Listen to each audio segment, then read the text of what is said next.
बिस्मिल्लाहिर्रहमानिर्रहीम। अस्सलाम वालेकुम स्टूडेंट्स, कैसे हैं आप सब? उम्मीद है आप सब ठीक होंगे। आज हम स्टडी करने जा रहे हैं अपना नंबर 20 हमने स्टार्ट किया था जिसको हम सोम्स एंड डीएनए।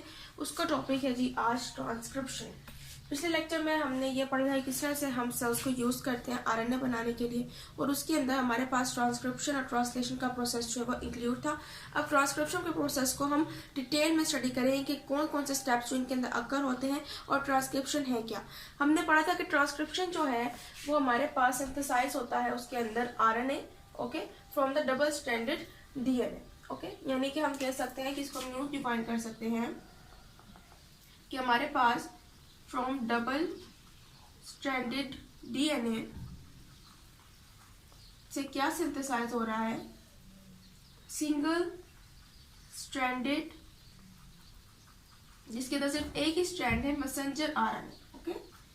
मैसेंजर आरएनए क्या है, सिंथेसाइज हो रहा है, और उसके अंदर जो एंजाइम इन्वॉल्व होता है इसके सिंथेसाइज के लिए वो होता है जी हमारे पास RNA polymerase. RNA polymerase enzyme इसके अंदर इंक्लूड होता है, और इसकी वजह से हमारे पास जो डबल स्ट्रैंडेड डीएनए से एक single stranded messenger RNA molecule जो है वो क्या होता है, हमारे पास सिंथेसाइज होता है। अब एज वी नो कि डीएनए जो है हमारे पास क्या कोड ऑफ लाइफ है, क्योंकि डीएनए के अंदर ही जीन्स मौजूद हैं और जीन्स के अंदर क्या है, इंफॉर्मेशन मौजूद है।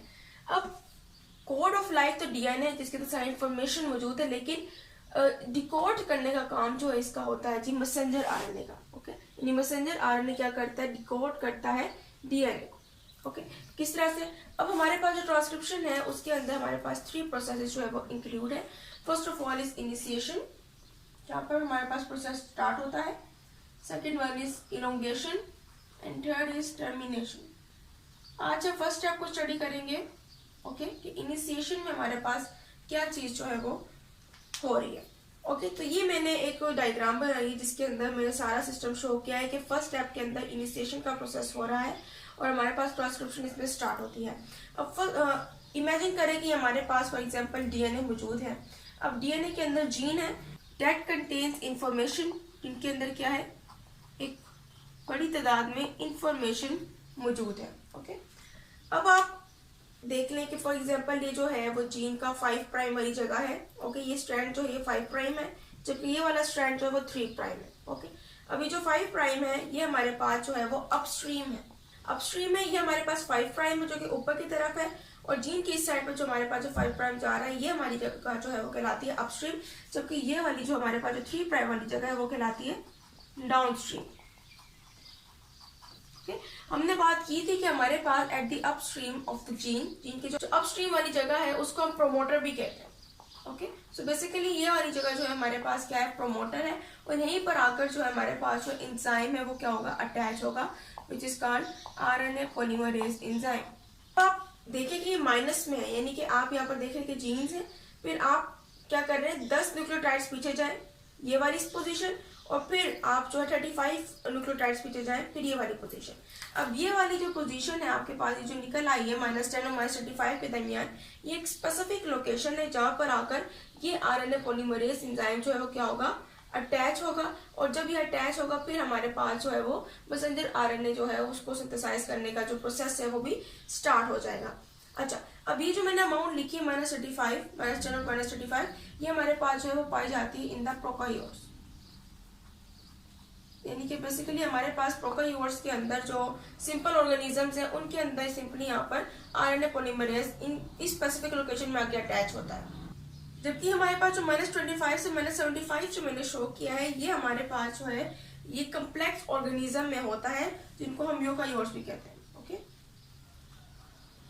जैसे हम अपनी मिसाल लें तो हमारे अंदर जो सेल्स है वो क्या है, यूकार्योटिक है, हमें कम्प्लेक्स ऑर्गेनिज्म है।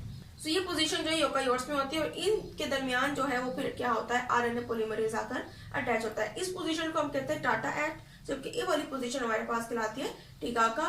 उनके दरमियान जो एक स्पेसिफिक लोकेशन है वो हमारे पास क्या है, अपस्ट्रीम ऑफ द जीन, जिसको हम प्रोमोटर कह रहे हैं, यहाँ पर आकर जो है वो आरएनए पॉलीमरेज एंजाइम जो है वो अटैच होता है, ओके। अब ये आपने याद रखना है जी, आरएमटी, आर से हमारे पास बनता है रिसेसिव आरएनए, ओके। एम से बनता है जी हमारे पास मैसेंजर आरएनए, एंड टी से हमारे पास जी ट्रांसफर आरएनए, ओके। अब इनको सिंथेसाइज कौन करेगा? इसको सिंथेसाइज करेगा जी आरएनए पॉलीमरेज एंजाइम 1, इसको करेगा जी आरएनए पॉलीमरेज एंजाइम 2, एंड इसको पॉलीमरेज आरएनए पॉलीमरेज एंजाइम 3। और ये सिंथेसाइज कब होंगे? जब ये आरएनए पॉलीमरेज जो है इस स्पेसिफिक लोकेशन में प्रोकैरियोट्स के अंदर -10 to -35 के दरमियान आके अटैच होगा, जबकि यूकैरियोट्स में यानी कि हम अपनी बात करें तो उसके अंदर -25 से -75 के दरमियान जो है वो आकर अटैच होगा। लेकिन आरएनए पॉलीमरेज एंजाइम को भी यहाँ पर अटैच होने के लिए एक फैक्टर की जरूरत होती है जिसको हम कहते हैं sigma factor. Okay, this is called the sigma factor. First of all क्या होगा, ये सिग्मा फैक्टर जो है वो यहाँ आकर अटैच होगा, फिर इसकी वजह से फिर आरएनए पॉलीमरेज एंजाइम इजीली यहाँ पर आके जो है अपनी लोकेशन पर आकर लग सकता है विद द सिग्मा फैक्टर। अब जैसे ही ये हमारे पास जो आरएनए पॉलीमरेज एंजाइम है, अब इसके अंदर को क्या क्या चीजें अटैच होगी जी? आरएनए पॉलीमरेज भी है, उसके साथ साथ एक सिग्मा फैक्टर भी है जिसने उसको क्या किया, मदद की है, यानी कि इसका को फैक्टर है। कि हमने एंजाइम में बात की थी कि उनके को फैक्टर्स होते हैं जो उनको मदद करते हैं किसी भी सबस्ट्रेट के अंदर अटैच होने के लिए। इधर ये भी को फैक्टर है उसका, जिसको सिग्मा फैक्टर कह रहे हैं, उसने क्या किया, मदद की उसकी कि वो डीएनए के अंदर इजीली एट स्पेसिफिक पोजीशन क्या हो सके, अटैच हो सके।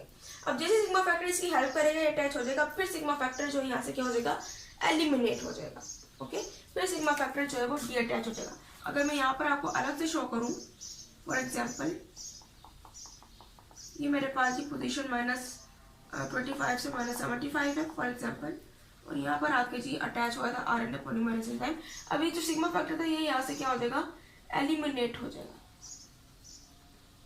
ओके, एलिमिनेट जैसे ही होगा तो यहाँ पर हमारे पास क्या रह जाएगा, सिर्फ और सिर्फ आरएनए पॉलीमरेज एंजाइम।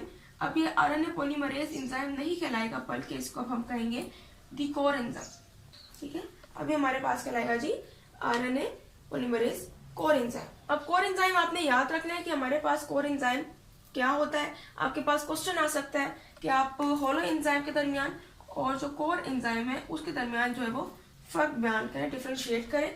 तो आप सिंपली बताएंगे कि होलो एंजाइम वो एंजाइम होता है जिसके पास उसका फैक्टर होता है और वो क्या करता है, उसके साथ ही क्या करता है, वर्क भी करता है। कोर एंजाइम क्या होता है, विदाउट दी को फैक्टर या फिर विदाउट द सिग्मा फैक्टर वो क्या करता है, अपना वर्क करता है, वो हमारे पास क्या कहलाता है, कोर एंजाइम। सो ये सिंपली था हमारा आज का टॉपिक, जिसके अंदर हमने आज सिंपली इनिशिएशन का टॉपिक जो है वो स्टडी किया, किस तरह से हमारे पास आरएनए पॉलीमरेज एंजाइम अटैच होगा।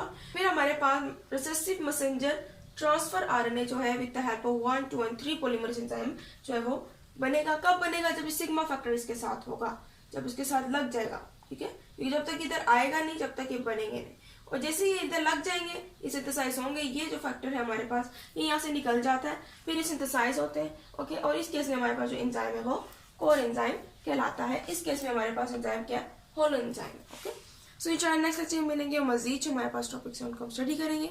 तो तब तक के लिए टेक केयर, अल्लाह।